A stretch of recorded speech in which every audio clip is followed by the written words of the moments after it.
In the name of the Father, the Son, the Holy Spirit. Amen. You belong to me. I'm inspired by a song of the Stylistics. Siguro this is around 70s or early 80s.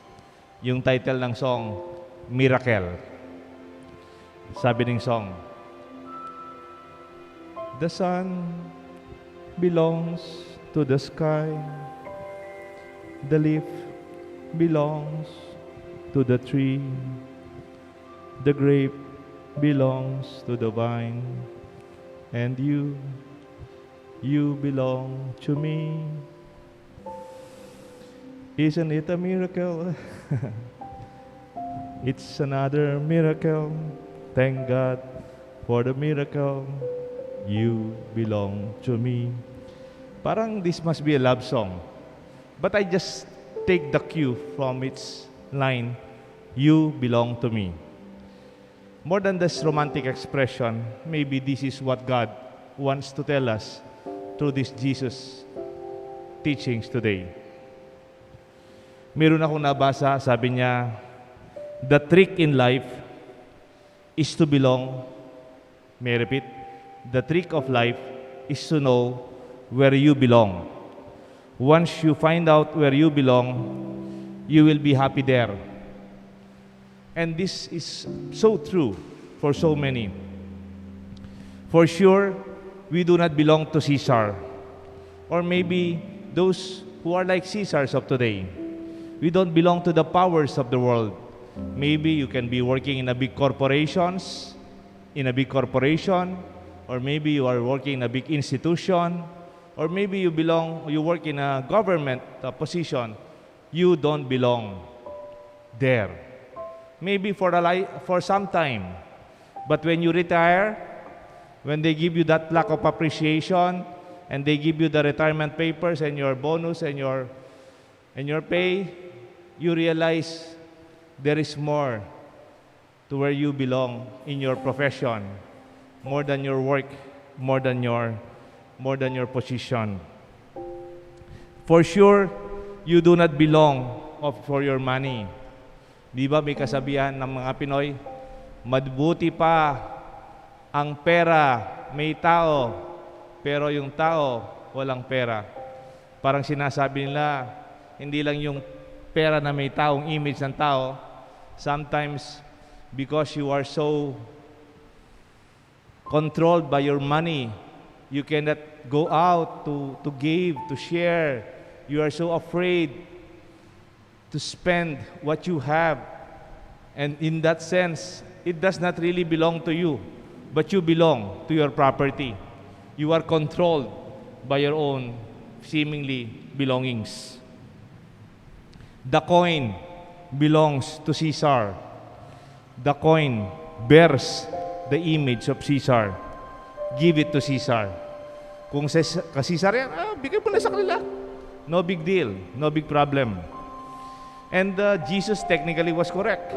Alam niyo po yung mga coins, they were minted not in Jerusalem, not in Israel. Those coins, they are foreigners' coins. Nakakita na po kayo ng dollar, syempre, no? Hay! Nakakita na kayong green money. O baka meron kayo. Kahit nandyan sa wallet ninyo, those were printed abroad. Hindi ginawa dito yan. And they belong to the government. Pag lumang-luma na yan, babalik yan at babalik. Parang Jesus is just very technical about this one. When you see that inscription, kanino ba nakapirma yan? Oh, nakapirma pala si Caesar dyan eh. Eh di sa kanya yan. Parang pinirmahan mo yung nakapangalan sa'yo, yung titulo ng yung lupa, eh sa'yo na yan. Nandyan ang inscription mo. Give it to Caesar. Pero parang sinasabi ni Jesus indirectly, kung if you read between the lines, when man was created, He bears the image and likeness of God. Kung yung Maria may tatak ni Caesar, tayo, nang ginawa ng Diyos ang tao, mayroon tayong tatak ng Diyos sa ating pagkatao. Man belongs to God. You belong to God. We belong to God. We neither belong to any institution or any any relationship that sometimes we feel, you are mine. Kung minsan yung mga mag-sweetheart, mag-asawa, mag-irog, akin ka. You are mine. But isn't it, to be a free person, you do not belong to anybody? If you love somebody, you just have to let them free. Let them be themselves. Let them, because they belong to God. Kahit mag-asawa po kayo, you are not owned by your husband and you are not owned by your wife. We respect each other. We respect each other's freedom. We respect each other's privacy. Kahit mag-asawa na po yan, nagre-respetuhan ng kanilang buhay because we know we do not ultimately belong to each other. Eh kung sasabihin mo sa isang tao, I belong to you. Eh kung namatay na siya, saan ka? You belong to me. Eh kung namatay ka na, saan siya? We are limited. We are finite. In our humanity, we should see where we really belong. The feeling when you don't belong, you are not comfortable, never at peace, never settled, and there's a sense of unaccepted, being accepted. When you do not belong, you even feel that you are an impostor.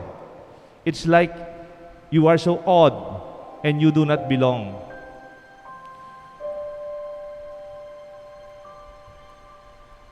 Kung minsan makakakita ka ng isang lugar, para bang ang ganda-ganda, kahit gustong-gusto mo doon, alam mo hindi ka taga roon. I don't belong here. Maybe pwede kong pumasyal dito, pwede akong maging turista. There was a time, nag-abroad po ako, Tapos yung kaibigan kong pare sa abroad, sabi niya, Deo, Kenny na ka. Transfer here in our place. Dito ka na sa abroad, magkasama tayo dito. And then, I just felt I do not belong. I do not belong there. That my heart does not belong to that place. I belong here. I am here. When you know, your soul will tell you, because you feel settled, you feel at peace, masarap yung tulog mo, and you feel accepted. But when you belong, you know you are contented. Kahit hindi masarap masyadong ulam araw-araw, okay na. You are one with them. You are at peace and at ease. When you belong, you just blend in the flowing natural realities and you are not forced. Hindi nung pinipwer sa sarili mo. This I'm saying, when you are with God, when your soul is with God, pag ang kalooban mo ay nasa handungan ng pagmamahal ng Diyos, you will really feel at peace, relaxed. You don't feel insecure and you don't feel afraid. Parang yung song ng song nung ginawa from the words of Saint Augustine. Late by I love thee. It is where my soul really belongs. Parang dito talaga ako sa iyo.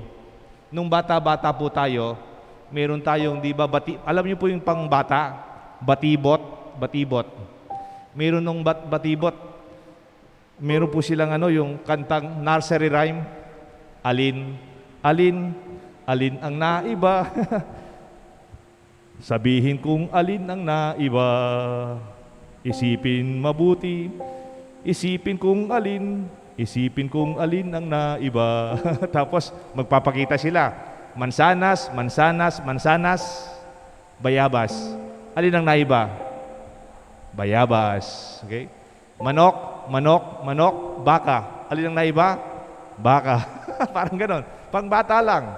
Bata pa tayo, we are already recognizing alin ang naiba. Sana tayo, when we are in the situation, you feel, I don't belong here.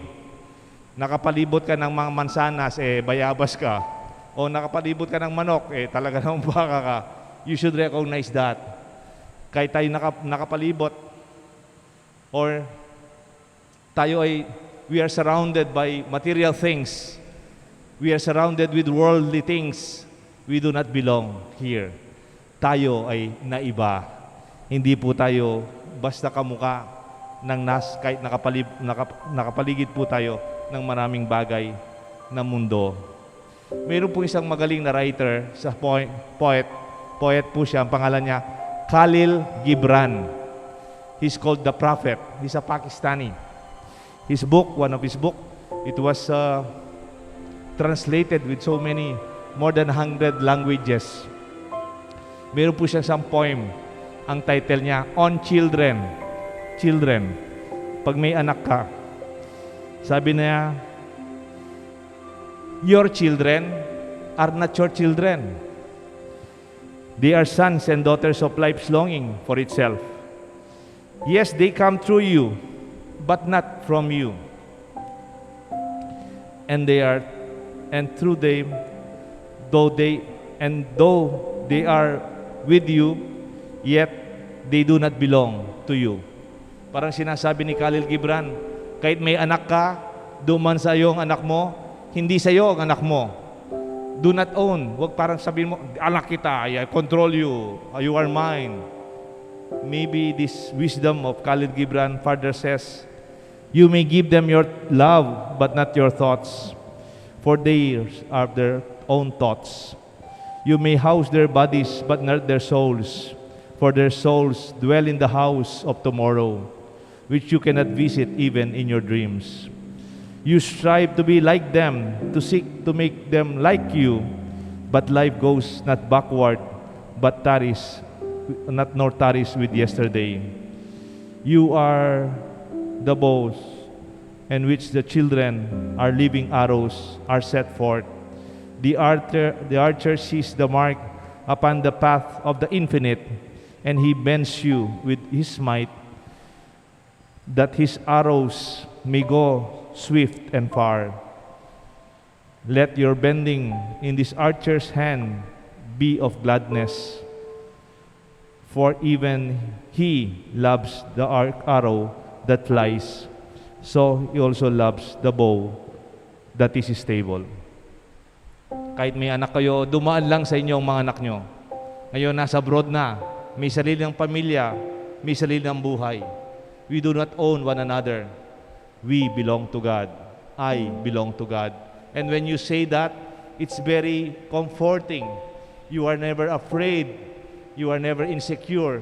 You will always be at peace. We belong to God. Sabi nga, siguro sinasabi ni Jesus indirectly, you belong to me. Let this be our prayer. Let this be our thanksgiving. Indeed, we affirm, we belong to God, not to Caesar. In the name of the Father, the Son, and the Holy Spirit. Amen.